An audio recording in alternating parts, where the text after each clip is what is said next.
It seems you guys and many of us are serious athletes whose T crashed and required TRT. Can we continue to be serious athletes on TRT as we age without crashing again?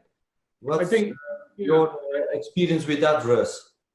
Yeah, I think, I deal with a lot of aging athletes, and like Jim will understand, sometimes I was a triathlete and I was doing everything wrong. It took me 10 years to become one of the fittest cyclists with my group, and I had to stop all of it and walk away. And that's really hard to do. And it's really hard for a guy that was an athlete his whole life, or a woman, to stop. So you've got to, I always say, show me your 3 friends, I'll show you your health. You've got to make, this TRT stuff is great, but if you have unrealistic expectations, you're going to hurt yourself. You're going to be miserable because you're going to be always chasing the carrot. I mean, what's important? I think we realize what's important. Like Jim said, he wants to be with his family. He wants to do jujitsu, not like he used to, but he wants to stay active when he's 100. He didn't say he wanted to run a marathon when he's 100. He said, I want to be active. Well, one of my earliest educational experiences was as a paramedic in the early 80s. I went into nursing homes. That's an education for me. I took people in and out of nursing homes. I watched them deteriorate from chronic disease. And then fast forward 20 years, I was setting up anti-aging centers and seeing people in their 60s and 70s. And I'm like, that's what I want. But I had to let go of my competitive spirit. I had to say, listen, I'm going to slow down. I can't do 100-mile bike rides anymore, even though the community is great. I had my tribe with me. I had to find another tribe. You know what I mean? So, I mean, we really got to look in the mirror and say, listen, it's about quality of life and what we do to keep our ass off a bedpan. Yeah.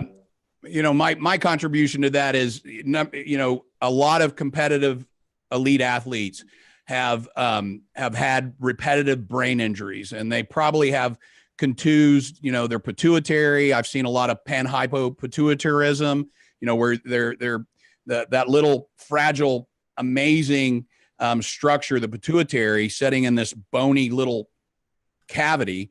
I mean, it just swings into that wall and you can damage it. I've been knocked out several times in my fight career and my tournament career. I have very little doubt that there was some damage done there. It's one of the questions I always ask in the intake is the history of concussions. It's a bigger issue than people realize, and it has a bigger impact, and it can have a lifelong impact. That's very difficult, much more difficult to deal with. Fortunately, we have a lot of more tools in our tool bag than we used to. Peptides have a tremendous amount of promise to replace some of that growth hormone capability that I think gets lost when a lot of these pituitaries get injured, brains get injured. But, sometimes athletes, we're our worst enemies in terms of, trying to extend our career longer than we probably should. It's rare that you have a Randy Couture that's able to, to perform at the level he did at the ages that he did, and, 48, 49, and still competing at the highest of levels. But it can be done. But man, you got to know, you got to get wise. Wisdom comes with age. Not very fast in the Meehan clan, but I finally figured it out that, I really need to stop getting, ligaments and tendons torn by 25-year-old beasts. And, I needed to take it down several notches and reconsider the level that I'm going to perform at. We all have to do that at some point because, there is a wear and tear that no level of hormone optimization is ever going to be able to replicate that youthful, perfect systems that were perfectly designed to and calibrated to, to restore damage. No system that Russ, myself, or any of our colleagues could provide could ever replicate that perfect system of youth. So we can get close to it, but it's not really that close. So, you got to slow down and bring it back to something that is, I think cycling is a great thing to do. You're outside and it's not so repetitive, injuries. But, don't be afraid. Don't think you're a wimp because you're doing yoga or something, something like that, but do something. You got to keep moving. That's for sure. But it may not be, fighting in jiu-jitsu tournaments every other month. Right. Okay, probably. Do you see, guys, an increase with insomnia or anxiety once starting man on testosterone? I mean, like I said, with the people that I deal with the outliers that are extremely in a bad spot in their life, and what Jim mentioned too earlier, we have to look at the neurotransmitters and really pay attention to that DHT, because it could exacerbate.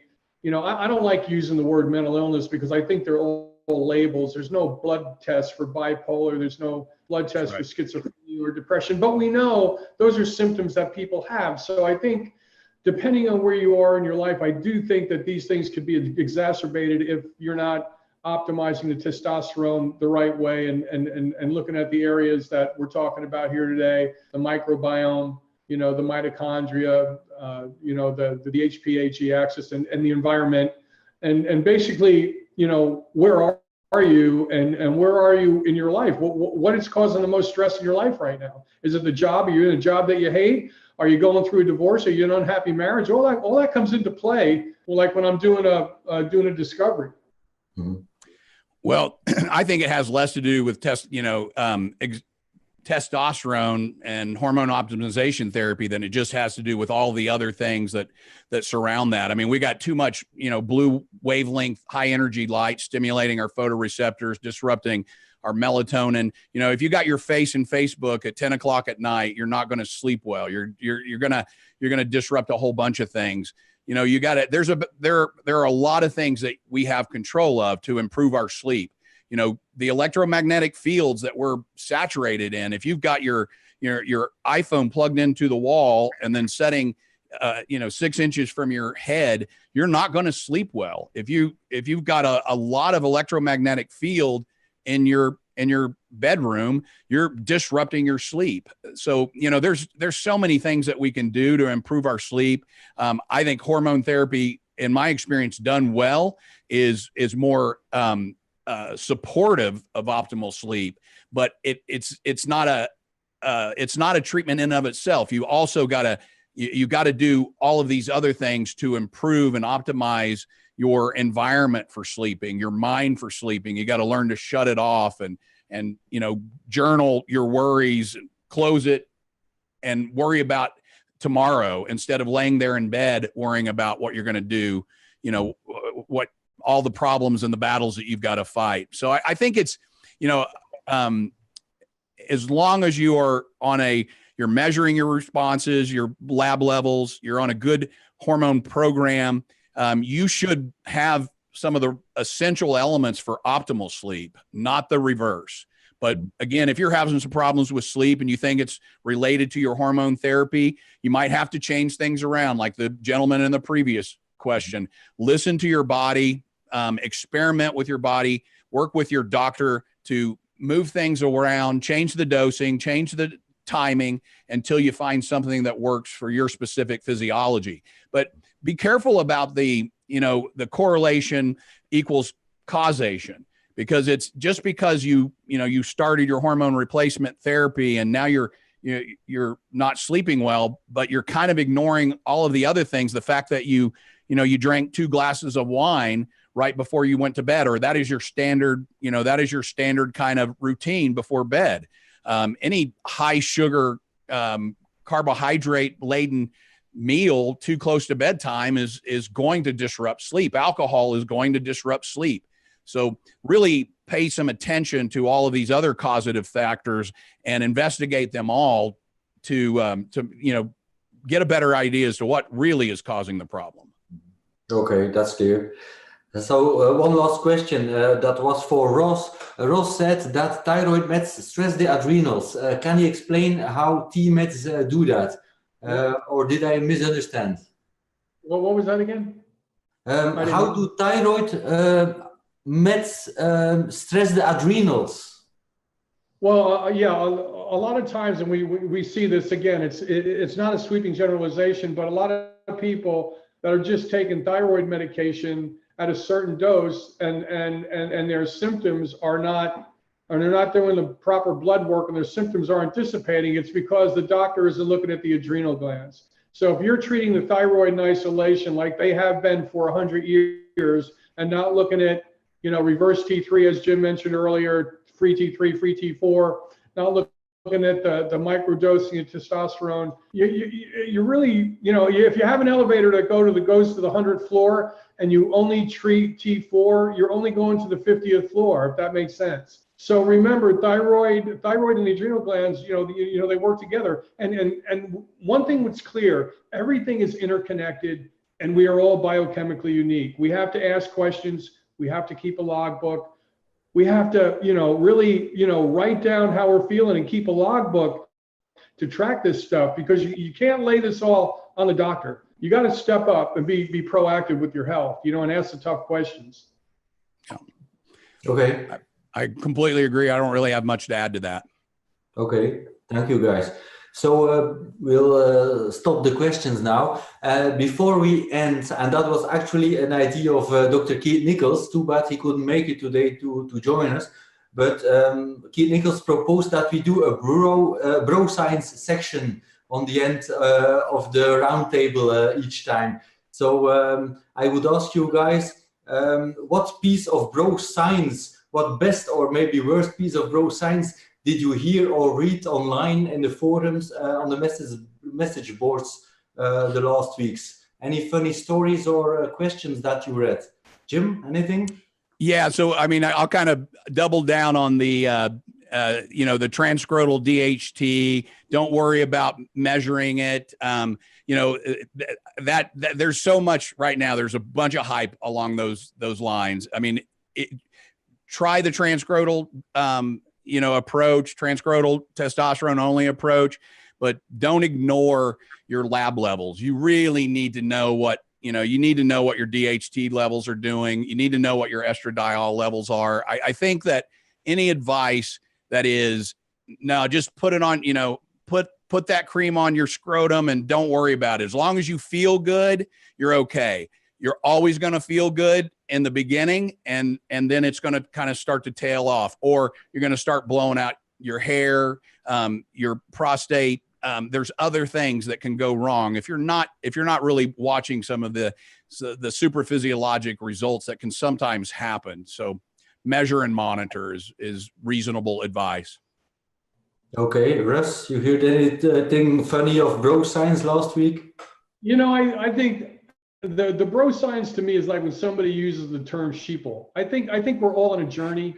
I love the bro science because everybody's asking questions. There's something powerful and transforming about asking questions. So I don't, of course, this all evolved from the bodybuilding industry. And there's three types of people that want to, put on muscle mass, people that are interested in performance, people that just want to get through the day, like Jim, and live to be 100. And then there's some guys that have an undiagnosed pathology. So the bro science is a good thing because it gets everybody thinking. I agree with that. I learned a lot more from the message boards in the early years than I ever learned from any medical textbook or lecture. So I agree with Russ 100%. There's a lot of very smart people out there giving good advice. I mean, Russ has been on those message boards for a long time. I was very glad to see that I got to speak with you today. I've been following your advice and work for a long time. And, there are those people that have been contributing for a long time, and they really know what they're talking about. And there is some good advice out there. You just have to be discerning in that advice, because just as there's great advice, there is really horrible advice. And there are, there's just some people that seem to chime in and they don't know quite as much as what they think they know. And they tend to be some of the most vocal voices out there. And they also tend to run off a lot of us, like Russ and many of my other colleagues. I mean, I get on those message boards and I always go, why do because somebody's always got to get adversarial about it. I just want to share information, and I want to kind of progress the science and learn from each other. But there's some of those guys, I think they're all high on DHT sometimes, that just argue.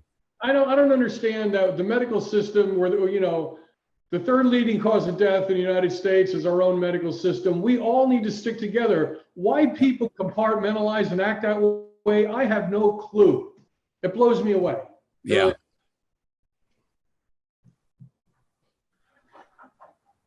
Good stuff. Okay, so let's round this one up, guys. Maybe first, you, Jim, if people want to reach out to you, work with you, or contact you, what is the best way to do that? Your website and other contact data.